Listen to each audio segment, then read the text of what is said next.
Welcome to Warhammer 40,000. To really get this universe, you need to forget everything Star Wars and Star Trek ever taught you. There are no noble rebels overthrowing an evil empire to a triumphant score. There is no bright future where technology has solved all of humanity's problems. This is a universe where hope is long dead, and the price of survival is endless, unimaginable cruelty. But before we dive into that abyss, let's get one thing straight that often trips up newcomers. There are two completely different Warhammers. There's Warhammer Fantasy, now called Age of Sigmar, a classic sword and sorcery world where knights fight dragons and dwarves swing axes. And then there's Warhammer 40,000, a world of deep space. It's critical to remember, these universes do not intersect. A space marine from the future will never meet an elf archer from the past. They're two different sandboxes with no narrative connection. The only thing they share is a pantheon of dark chaos gods, demonic entities that exist outside of time and space, threatening both realities. But if you see magic and plate mail, that's fantasy. If you see a giant in ceramite armor with a rifle that shoots mini rockets, you've landed in the 41st millennium. It was this sci-fi setting that gave pop culture the term grimdark. The word comes from the famous intro that has opened every book in this universe for over 30 years. In the grim darkness of the far future, there is only war. Warhammer 40,000 is what happens when the dystopia wins. In most sci-fi, the heroes fight the system to make the world better.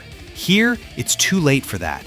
The main goal isn't to improve the world, but to stop it from collapsing into absolute hell. There are no good guys in this galaxy. Humanity, united in the Imperium, is a brutal, fanatical, and xenophobic regime where a human life is cheaper than a bullet. But the paradox and the horror of this universe is that this cruelty is the only thing keeping humanity alive. If the Imperium were to become even a little more humane, if it loosened its grip for a second, humanity would be instantly annihilated by monstrous aliens or devoured by demons. The stage for this tragedy is our own Milky Way galaxy, but 40,000 years from now. Earth, now called Holy Terra, is unrecognizable.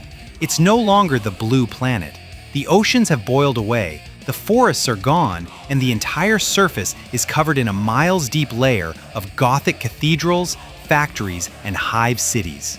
The atmosphere is maintained artificially, and the population numbers in the hundreds of billions. For the people of the 41st millennium, our modern era is so ancient it's not even a myth. They've forgotten their history, and worse, they've forgotten science. Technological progress has not just stopped, it is reversed. People no longer invent, they just copy ancient blueprints. Starships and plasma reactors aren't fixed by engineers, they are consecrated by tech priests who offer prayers to the machine spirit. An owner's manual has become holy scripture, and pushing the on button has become a religious ritual. This is a world trapped between the highest of technologies and the darkest of medieval superstition. The galaxy is on fire, and in this endless inferno, the question isn't about prosperity, but about the very survival of the species Homo sapiens. If you looked at a political map of the 41st millennium's galaxy, you'd see most of it painted one color. That's the Imperium of Man, the greatest and simultaneously the most brutal empire in history. It's a colossus on clay feet, torn apart by endless war, monstrous bureaucracy, and religious fanaticism. The Imperium spans millions of planets, but the connection between them is so fragile that an entire sector can be lost and no one will notice for decades. At the center of it all, on Holy Terra, lies the heart of humanity, the God Emperor. But don't picture him as a wise ruler on a throne giving orders. The Emperor is a corpse. For 10,000 years, his broken, half-rotted body has been wired into the Golden Throne, a life support system the size of a mountain. He doesn't speak, move, or breathe, but he is alive. His powerful mind wages a constant psychic battle in another dimension, shielding humanity from demons while his psychic glow, the Astronomicon, projects into space, the only lighthouse that allows ships to navigate the hellscape of hyperspace. Every day, to sustain the Emperor's fading life, 1,000 psychers, people with supernatural abilities, are sacrificed to him. It's a horrific price, but without it, humanity would die in days as ships became lost in the dark and the links between worlds were severed forever. Guarding the master of mankind are his personal sentinels, the Adeptus Custodes. These aren't just soldiers, they are living masterpieces of genetic engineering. Giants clad in gold, each one crafted individually and worth an entire army. If the Space Marines are the Emperor's sword, the Custodes are his shield. Alongside them, you'll often see the Sisters of Silence guarding the Golden Throne. They are grim hunters of mages, born with a rare mutation. They have no soul. A normal person feels an irrational dread and coldness near them, but for psychers and demons, their presence is lethal, as they create a zone that literally nullifies all magic around them. But the galaxy is vast, and the Custodes rarely leave Terra. The wars on countless fronts are fought by other forces. The most famous are the Adeptus Astartes, or Space Marines. They are the Angels of Death, genetically engineered super soldiers encased in power armor. They are stronger, faster, and tougher than any mortal, able to fight for weeks without sleep and survive the most toxic environments. They are organized into chapters, each with its own culture and traditions, but all serve one purpose: to destroy the Emperor's enemies where no one else can. But there are few Space Marines, only about 1 million for the entire galaxy. The real backbone of the war machine is the Astra Militarum, or the Imperial Guard. These are the countless trillions of ordinary men and women, armed with simple las guns and backed by armadas of tanks that crush the enemy with sheer numbers and firepower. The life of a guardsman is short and often tragic, but their blood oils the gears of war. They are called the Hammer of the Emperor, and their tactic is simple. If you can't outfight the enemy, you drown them in bodies and artillery shells until they run out of ammo. Standing apart are the Adepta Sororitas, or the Sisters of Battle. This is a military religious order made up entirely of women. Fanatical warrior nuns in power armor, armed with flamethrowers and bolters, they burn heretics with prayers on their lips. Their faith is so strong that it manifests as actual miracles on the battlefield. Bullets ricochet off their armor, and wounds seal themselves.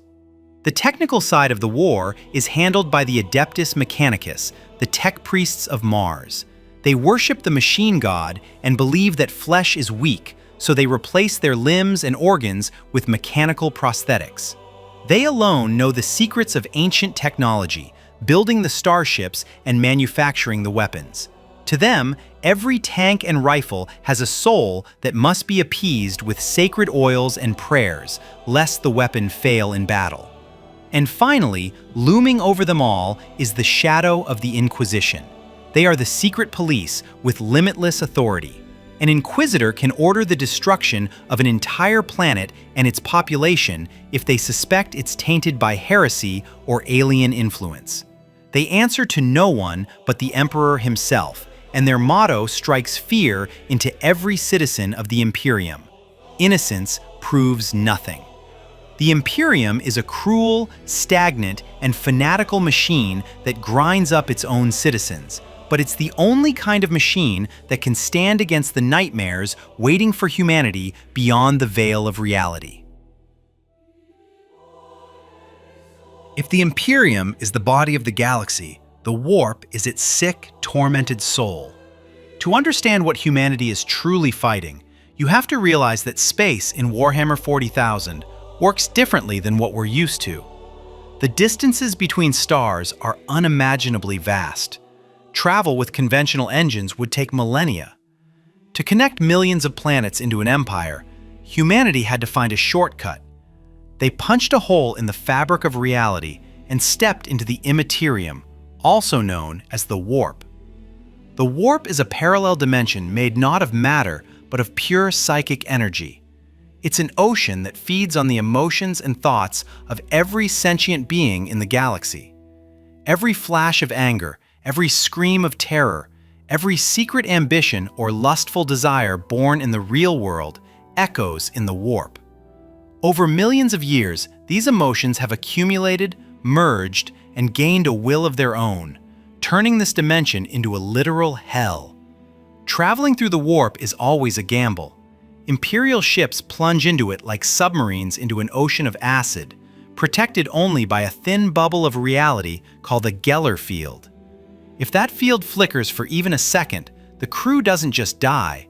Their bodies mutate, fusing with the ship's hull, and their souls become playthings for the abyss's inhabitants. But the strangest thing about the warp is its relationship with time. The laws of physics don't apply here. Time flows in currents, eddies, and loops. A ship might enter the warp, spend what feels like a week to its crew, and emerge back into real space 100 years after it left. There have been cases where a relief fleet arrived to save a planet long before the distress signal was even sent. And sometimes, ships tumble out of the warp millennia later, transformed into legendary space hulks, massive, drifting graveyards of dead civilizations.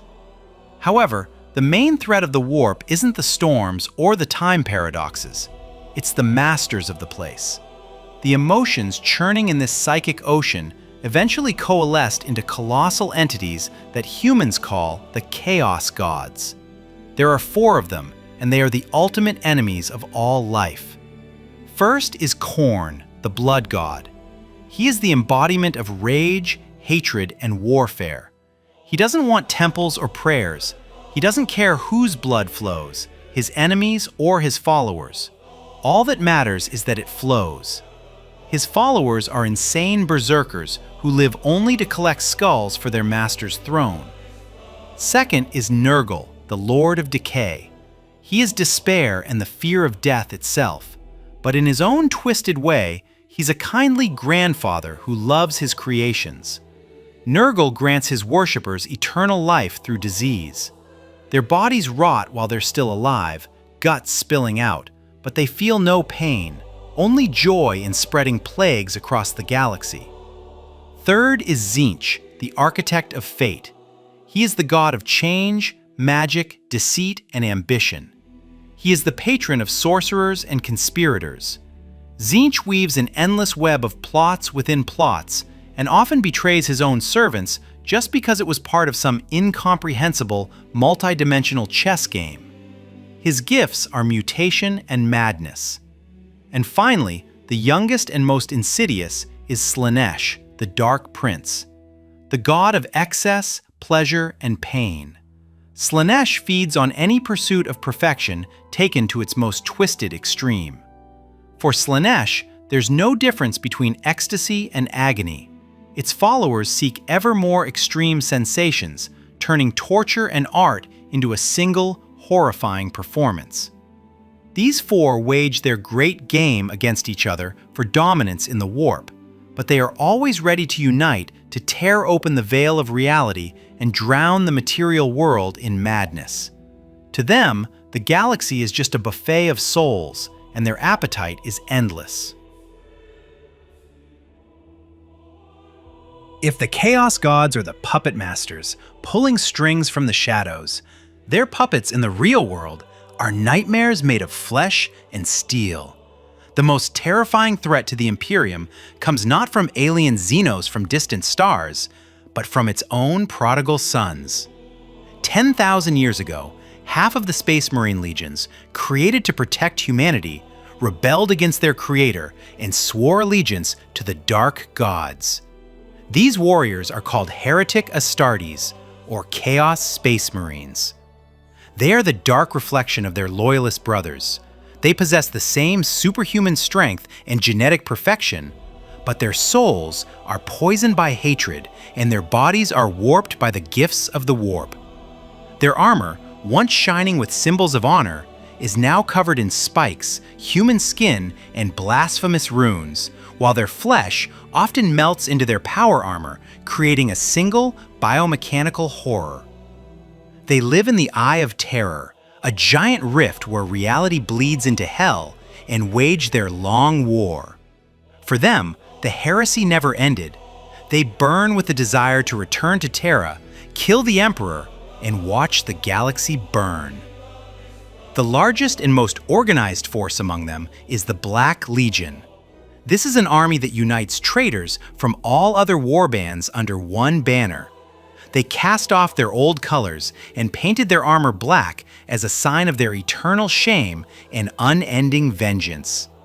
Their goal is not just to serve one god, but the total annihilation of the Imperium as a state.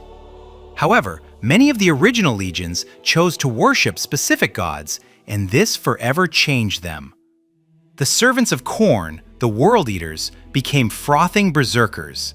They despise ranged weapons and magic, preferring to charge the enemy and tear them apart with chain axes. Implanted in their brains are the Butcher's Nails, devices that cause constant, agonizing pain that only subsides in the heat of slaughter. Their war cry, "Blood for the Blood God," echoes across the battlefield long before they charge. The Death Guard Legion, sworn to Nurgle, is a walking nightmare of biological warfare. They are bloated, rotting giants wreathed in clouds of flies and toxic fumes. Their bodies feel no pain. You can blow off an arm or blast a hole through their chest, and they will keep advancing, laughing a gurgling laugh. They carry plagues for which there are no cures, turning thriving worlds into festering swamps. The Thousand Sons, who worship Tzeentch, are a legion of sorcerer scholars. Most of their rank-and-file soldiers have long since been turned to dust, sealed inside their power armor. They now march as silent automatons, controlled by powerful warlocks who unleash torrents of magical fire that rewrite reality itself. And the Emperor's children, the Chosen of Slaanesh, have turned war into a twisted art form. They are sadists seeking the ultimate sensation. They use sonic weapons that rupture their enemies' organs with deafening noise and wear armor of lurid, garish colors, savoring the agony of their victims like a gourmet savors a fine wine. But the traitor Space Marines rarely come alone. When the barrier between worlds grows thin, the true children of chaos spill into reality: demons. These aren't biological creatures, but shards of the god's own power given form. Khorne's armies are led by bloodletters, red-horned fiends with flaming swords. Nurgle's hordes are shambling plague-bearers, counting diseases on their fingers.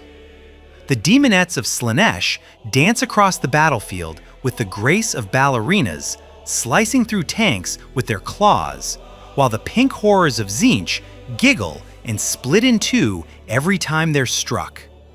Fighting demons is a thankless job. You can't kill them in the traditional sense. Destroying a demon's physical form only banishes it back to the warp. There, it will lick its wounds, seething with hatred and memorizing the face of the one who sent it there, waiting for the day it can return and exact its revenge. It's a war where victory is temporary and defeat is forever. The Imperium teaches its citizens a simple truth: suffer not the alien to live. And while that sounds like blind intolerance, the reality is that there are almost no peaceful races left in the Milky Way. Those who wanted peace were wiped out or enslaved long ago. Only the monsters have survived. Humanity is boxed in on all sides by Xenos, alien species, each a mortal threat for entirely different reasons. The most widespread menace in the galaxy is the Orcs. Picture soccer hooligans the size of gorillas who live for a good fight. They are a race of cosmic barbarians, biologically a hybrid of animal and fungus. They reproduce via spores, so if you kill an orc on a planet, a dozen more will sprout from the ground a year later. But the scariest thing about orcs isn't their brute strength, it's their collective psychic field, the Wah! Orcs are the only race that breaks the laws of physics through sheer force of stupidity. Their technology is a heap of rusted scrap metal, held together with bolts and duct tape. By all laws of engineering, it shouldn't work, but it does, simply because the orcs believe it works. If an orc paints his truck red, he genuinely believes it will go faster, And it actually does. If they believe a pipe can shoot, it will shoot, even if it has no firing mechanism. The more orcs get together in one place, the stronger this effect becomes, turning their horde into an unstoppable green tide. On the opposite end of the technology spectrum are the Necrons. They are an ancient horror that slumbered in tomb worlds beneath the surface of thousands of planets long before humans existed. Once, they were beings of flesh and blood, but in a quest for immortality, they transferred their consciousness into bodies of living metal, losing their souls in the process. Now, they are waking up. The Necrons are armies of immortal, skeletal robots. Their technology is so advanced, it's basically magic. Their guns strip matter apart atom by atom, and they are nearly indestructible. If you kill a Necron, its body simply teleports back to its tomb for repairs. Leading them into battle are shards of their former gods, the Catan. The Necrons enslaved these star-eating entities, shattered them, and now use the pieces as batteries or weapons of mass destruction, unleashing the very fury of the stars on the battlefield. A completely different tragedy befell the race of the Eldari, formerly known as Eldar. They are ancient, arrogant, and elegant beings, much like sci-fi elves. They once ruled the galaxy, but their pride and insatiable thirst for pleasure gave birth to a new chaos god in the warp, Slaanesh, who devoured the souls of most of their species in a single instant. The survivors split.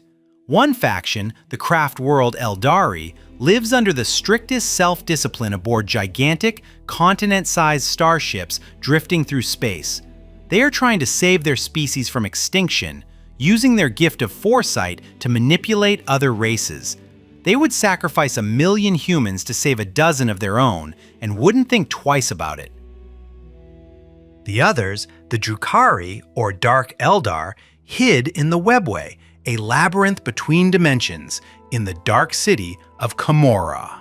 They are sadistic space pirates. To keep Slaanesh from consuming their souls, they must constantly feed on the suffering of others.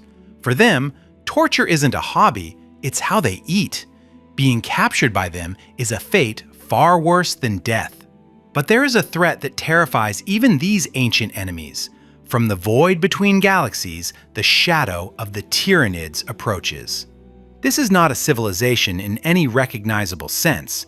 It is an infinite, all-consuming swarm. Tyranids are the perfect biological killing machines, guided by a single hive mind. They have no technology, no metal, no diplomacy. Their ships are living creatures, and their guns shoot acid or parasitic beetles. They arrive at a planet, slaughter the defenders, and then absorb all organic matter, people, animals, trees, even the bacteria and the atmosphere, leaving behind nothing but a barren, lifeless rock. You can't negotiate with them any more than you can negotiate with a tsunami or a plague of locusts. Against this backdrop of horrors, the young Tau Empire looks strangely, almost naively, optimistic. They are a technologically advanced race that believes in an ideology called the greater good. They use sleek, white battlesuits armed with railguns and supported by drones.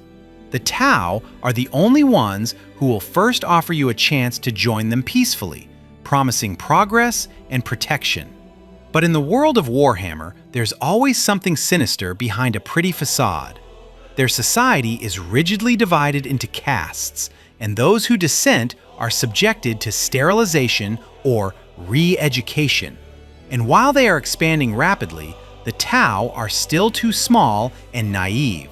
They have almost no understanding of the warp or demons, viewing them as just strange aliens from another dimension, which often leads to catastrophic results when they encounter the forces of chaos. The galaxy is full of predators, and humanity is nowhere near the top of the food chain. To truly grasp the depth of the tragedy of the 41st millennium, you have to rewind the clock 10,000 years. Back then, in the 30th millennium, the galaxy was a completely different place. It wasn't a world of religious fanaticism and endless decay, but an era of hope, science, and ambition known as the Great Crusade. Back then, the emperor was not a silent corpse on a throne. He was a living, breathing leader, a mighty warrior and scientist who walked among men. His goal was to reunite the scattered worlds of humanity, lost during a long dark age, and build an empire founded on logic and reason, not superstition. He preached the imperial truth, an ideology that rejected gods and religion as relics of the past, a bitter irony considering his future. To conquer the galaxy, the Emperor created 20 sons, the Primarchs. They were demigods, crafted from his own genetic material. Each was taller, stronger, and smarter than any mortal man, and each led his own legion of space marines. They were brothers, generals, and the architects of the future. It seemed nothing could stop this golden armada. Among all the sons, there was one the Emperor loved most, Horus Lupercal. Charismatic, a brilliant tactician, and a flawless leader, Horus was the shining star of the crusade. When the Emperor decided to return to Terra to work on secret projects, he named Horus War Master, the supreme commander of all human forces.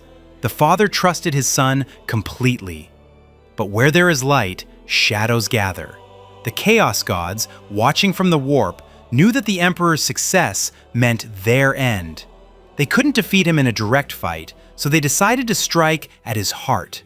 They found the cracks in Horus's soul, his pride, his fear of being forgotten, and his resentment toward a father who had abandoned his sons for the secrets of Terra. The whispers of the Dark Gods, combined with political intrigue and false visions of the future, did their work. Humanity's greatest champion fell. Horus betrayed his father. But he didn't do it alone. Using his authority, he turned exactly half of the Primarchs and their legions to his side. Brother turned on brother. Thus began a civil war on a galactic scale, known to history as the Horus Heresy. This wasn't just another rebellion for power. This was a war of annihilation, fought with the most destructive weapons imaginable, where former heroes became monsters, selling their souls to demons for power. The galaxy burned. Worlds that had been brought into compliance through years of diplomacy were scorched to cinders in hours. The war culminated in the siege of Terra. The traitor armada broke through to the Sol system and descended upon the Emperor's palace. The skies turned black with drop pods and demonic creatures. In the final act of the tragedy, the Emperor teleported to Horus's flagship, the Vengeful Spirit, to face his son one-on-one. The battle between them was fought not just in the physical world, but in the realm of souls. Legend says the Emperor held back his true power, unwilling to kill his favorite son, hoping he could still be saved. But Horus, juiced up with the power of all 4 Chaos Gods, showed no mercy. He dealt his father mortal wounds, breaking his body and nearly destroying his spirit. Only in the final moment, realizing that Horus was gone and only a puppet of evil remained, did the Emperor strike back, utterly annihilating his son's soul and erasing him from existence. The cost of victory was staggering. Horus was dead, and the traitors were driven back into the Eye of Terror, but the dream of a bright future died with them. The Emperor was found mangled, hovering on the brink of death. He was placed on the Golden Throne, a device that was meant to be a gateway to the webway, but instead became his eternal life support system and prison. The Imperium had survived, but it was mortally wounded. Without the guidance of the Emperor and the loyal Primarchs who had died, power fell to bureaucrats and zealots. To maintain control over trillions, they broke their creator's greatest commandment. They deified him. The man who fought his entire life to free humanity from religion became, against his will, its new god. And so, the 30th millennium ended, and 10,000 years of stagnation, decay, and endless war began, leading us to the darkness of the current age. For a long time, the plot of Warhammer 40,000 was static. It was a snapshot, frozen 5 minutes to midnight. The enemy was at the gates, ammo was low, and hope was gone. But a few years ago, the creators of the universe did the unthinkable. They moved the clock forward. The story lurched into motion, and the consequences were catastrophic.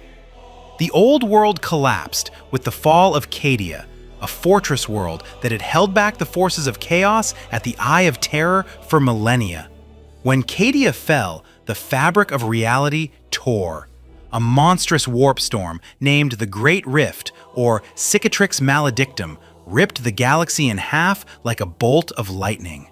This wasn't just a cosmic event, it's a bleeding wound across the entire sky, out of which hordes of demons now pour into the real world. The rift split humanity's domain into two unequal parts.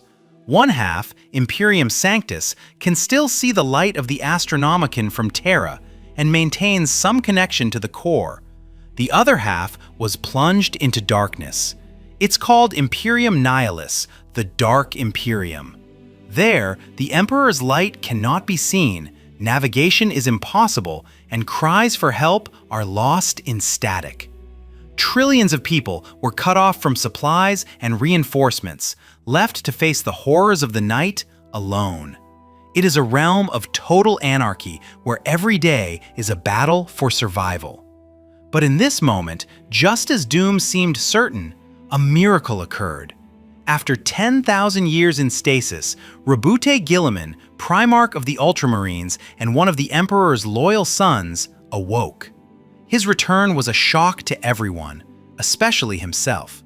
Guilliman is a man of logic and reason, a product of an age when the Imperium was being built on science. Waking up in the 42nd millennium, he saw with horror what his father's dream had become. Instead of an enlightened society, he found a rotting, superstitious regime that worshipped corpses and bones, where innovation was considered heresy. To him, the current Imperium is a prison built on the ashes of a great civilization. But Guilliman is a pragmatist. Swallowing his disgust and grief, he took up the Emperor's own flaming sword and assumed command, effectively becoming the Regent of Terra. For the first time in 100 centuries, humanity has a leader who actually understands how to run a government, not just how to pray. The Primarch didn't return empty-handed. He activated a secret protocol that had been in the works on Mars for millennia and unleashed the Primaris upon the galaxy, a new generation of Space Marines. They are bigger, stronger, and tougher than their predecessors, their genetic code purged of flaws. Leading the Indomitus Crusade, Guilliman has taken these new legions into the darkness of Imperium Nihilis, trying to stabilize the fronts and bring hope back to places that had long since abandoned it. This is a new era. It's no longer an age of slow decline. It's an age of furious, dynamic warfare, where a resurrected demigod is trying to save humanity from its final fall, fighting not only external enemies, but also the ignorance and fanaticism of his own empire. The clock has struck midnight, and the war has exploded with a new ferocity. To find your way in this madness, picture a map of our galaxy, the Milky Way, but instead of the familiar star clusters, overlay it with a military strategy map written in blood. In the western part of the galaxy, in Segmentum Solar, lies Holy Terra. It's the center of everything. It's the heart that pumps resources and soldiers through the veins of the Imperium. All roads lead here, and all prayers are directed this way. It is the most fortified object in the universe, where every asteroid in the system has been converted into a gun platform. Northwest of Terra gapes the Eye of Terror. This is that hole in reality where the material world bleeds into the warp. Looking at the galaxy, it appears as a festering purple wound among the stars.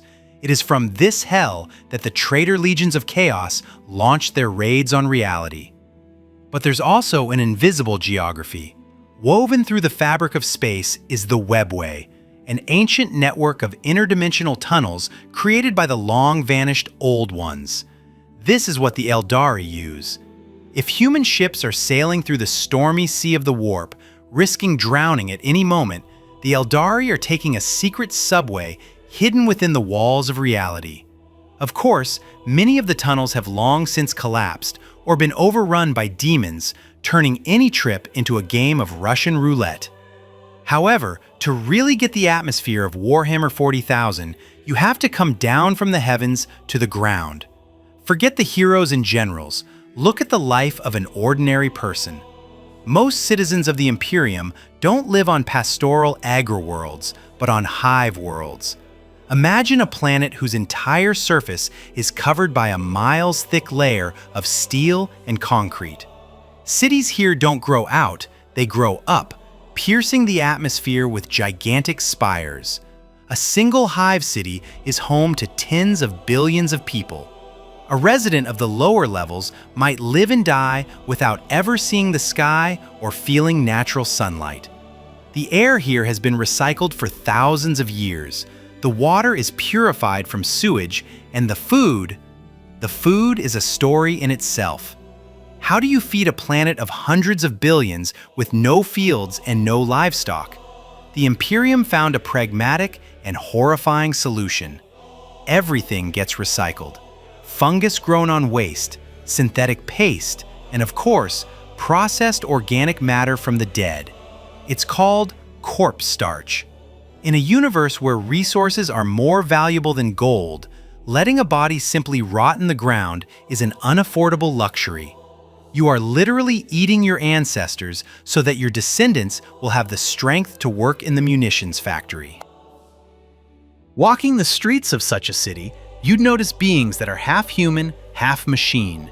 They mindlessly sweep the streets, open heavy blast doors, or log cargo manifests.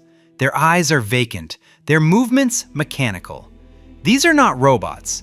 Artificial intelligence is strictly forbidden in the Imperium. It's a terrible heresy from the past that nearly destroyed humanity. But automation is necessary. So, instead of a microchip, they use a human brain. These creatures are servitors. They are criminals, heretics, or just unlucky people who have been lobotomized. Their personality, memory, and soul have been scrubbed clean, leaving only basic motor functions. And then they're hardwired with machinery to perform a specific task. A servitor that functions as an elevator will open and close its doors for eternity, knowing no fatigue or boredom. It's a fate many consider worse than death, but to the Imperium, it's just another cog in the machine. The atmosphere of this world is a mix of Gothic grandeur and industrial nightmare. Golden statues of saints stand next to smoking factory stacks, and the chanting of a church choir is drowned out by the wail of sirens. It's a universe where human life is the cheapest resource of all, spent by the billions just to keep the vast, rusting machine of the Imperium running for one more day.